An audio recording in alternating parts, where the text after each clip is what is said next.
but I'd like to trace it. So I want to get down to your whole life. You were born in Luton. Yep. Which was down the street from me in Hitchin. Yep. Which was in '86. It was probably still British. Yeah. Your dad's a genius. He's a very smart man, yeah. So he probably gets a ton of money to go to Saudi Arabia. An obscene amount.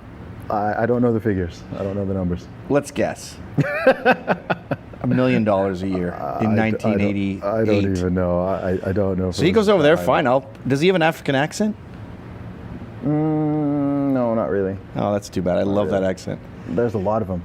There's not an African accent. That's like saying. Why are you gay? It's like really? They all sound the same to me. It's like saying a European accent. There isn't really.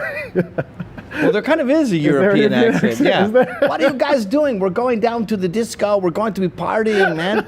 It's going to be so fun. We're going to get some MDMA. You're going to get high. I'm going to. They try to sound like. I'm hearing a hint of like French, Spanish, and Italian in there. So maybe they always say, and they take their INGs to IN to try to sound more American. So like, we're going down to the disco, man. We're going to be dancing. It's going to be really cool. And they say like a lot. Yeah. Anyway, so your dad goes down there. You go to international school in Saudi Arabia. What red pilled you? Saudi Arabia or the international school? Because I would imagine it's a UN, is it? UN? Does it UN run these international schools? No. They do in New York City here. Okay. But that's a very lefty thing, an international school. Not when I grew up. Really? No. I mean, it was politically neutral. No, when I was in school, it was normal. Things were normal. People were not, I mean, I had no political inclinations whatsoever.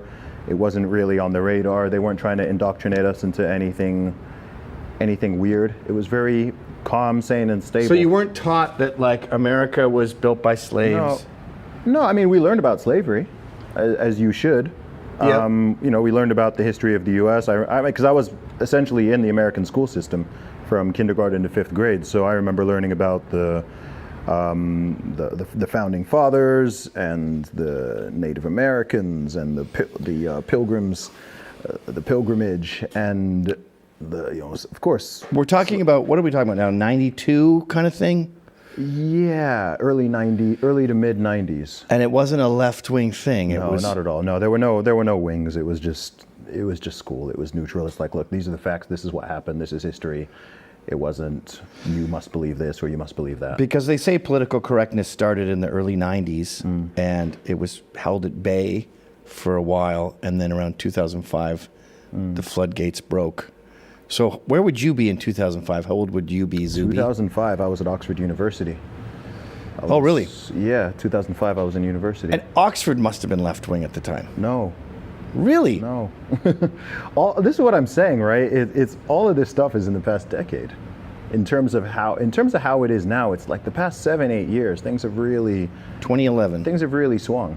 Yeah, things have really swung. I was in Oxford. I don't mind dating myself. People know how old I am. 2004 to 2007, I was in Oxford, and it was sane. It was reasonable. People weren't trying to deplatform speakers. Tommy Robinson spoke at the Oxford Union. I mean, it was open. People supported freedom of speech. It wasn't like super hyper partisan. Of course, there's some students are more liberal. Some students are more conservative. People can do their thing. Whatever. It wasn't aggressive. No one was throwing milkshakes at each other or yelling at each other in the street or anything. Yeah. Yeah. Do you think how long, you didn't live in Saudi Arabia for your formative years. You went off to boarding school at 14, right? 11. Oh, 11. 11. So your dad doesn't love you? My dad adores me. He sent you off to a faraway place. I know, to make me a stronger man. I went off at 11, so from 11 to all the way through to end. Do you have brothers and sisters? Yeah, 4. Oh, really? Yeah. Did they all go to boarding school? Yep, all of us.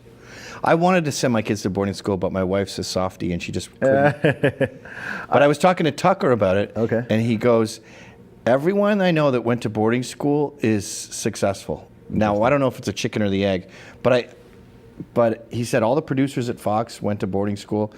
I know another woman who went, and she said, you could push me out of a plane over the Bermuda Triangle. Just push me out. Come back a week later, I'll have a coconut stand. I'll be selling pineapples. Yeah. Like, I can survive anywhere, do anything. I missed my mommy when I was a little girl, but I'm invincible now. I can talk to rich people. I can talk to poor people. I can talk to tradesmen. I can talk to aristocrats with a monocle. Like, I'm comfortable with everyone. Yep. Because my formative years were spent surviving. It does foster independence, that's for sure. I mean, from the age of 11, I was flying internationally alone. And it fosters independence. When I was in school, I couldn't just, something goes wrong or I'm upset or more. Sure, I could call my parents, but it wasn't like, okay, I go back home at 3 p.m. every day. It was like, no, I'm out here for a couple months at a time. Well, in Britain, you have these accents that are per county. Yeah. Like East London, West London, South London. It's amazing. I hear you, when I was listening to your album today, Word of Zuby, I hear a lot of sort of garage tones. Really? Yeah. I've never heard that before. It's hard to articulate exactly why, but it doesn't really sound, obviously your accent makes it sound like American rap, but this sort of repetition in the tone, it reminds me of like early garage. That's so interesting. Like, what's his name? What you call it, garage? What you call it, two-step? Esky beat. Wiley. Wiley, yeah. Wiley. I was about to say, yeah. I feel some wiliness. Was that Interesting. how you got into rap? You'd be at boarding school and you guys would be... No, well, I got into rap in boarding school, but I got into American hip hop. Oh, really? Yeah. I didn't start listening to British hip hop until I was maybe 17 or 18. It's so amazingly different. It is quite different, yeah. Because a lot of so in the UK you have grime, what's called grime. So grime is a form of hip hop and rap, but it's at a different tempo, 140 beats per minute. It's a lot faster.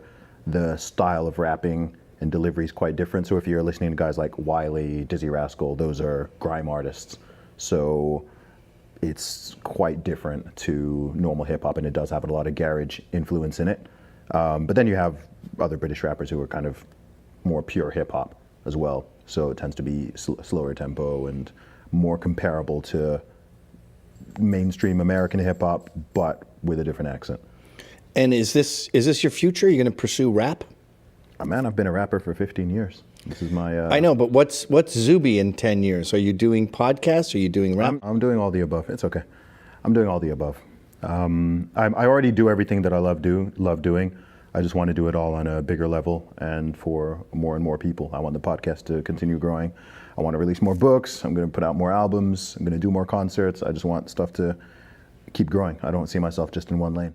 And it's all organic. I started out with just music, and then I started my podcast in 2019. And your music career, very, very beginning, was like classical training, wasn't it? I used to play piano. Right. Yeah, I played piano up until about 13 or so. I actually used to do recitals and stuff like that as well. I played trombone for a little while, and then I stopped playing because I got into like playing rugby and a lot of other stuff. And you can't really just sit around at home alone with a trombone, just like... It's quite noisy. Nah, you need a band. Yeah, you don't really noodle with a trombone. No. So I stopped playing any instruments in my early to mid-teens, and then the music sort of came back around in my late teens with hip hop. So that's how it happened for me.